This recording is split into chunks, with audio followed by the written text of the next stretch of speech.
மீஞ்சூரில் ஓடும் காரில் திடீரென தீப்பிடித்து இருந்ததால் பரபரப்பு ஏற்பட்டது. காரில் பயணித்தவர்கள் உடனடியாக இறங்கியதால் நல்வாய்ப்பாக உயிர் தப்பினர். வேலூர் மாவட்டம் ஆரணிப்பாளையம் பகுதியைச் சேர்ந்த நித்யா 70 மற்றும் சேகர் 24 ஆகியோர் திருவள்ளூர் மாவட்டம் மீஞ்சூரில் உள்ள உறவினர்களை பார்த்துவிட்டு திரும்பும் மீஞ்சூர் தேரடி தெருவில் வந்தபோது திடீரென காரின் முன்பகுதியில் புகை வந்த நிலையில் திடீரென அதிக அளவு புகை வந்ததால் தீப்பற்றி எரிந்தது. உடனடியாக காரில் இருந்தவர் கீழே இறங்கினர்.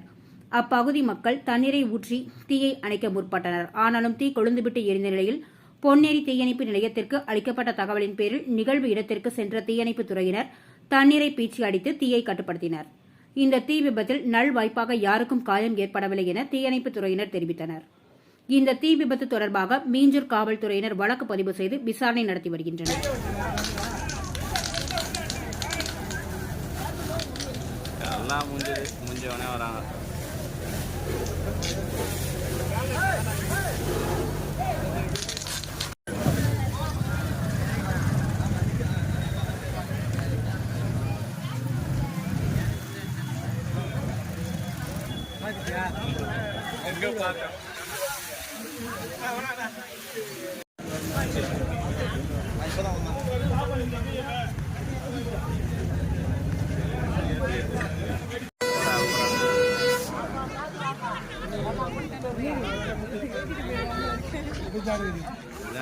எல்லாம் முடிஞ்சதுக்கு அப்புறம்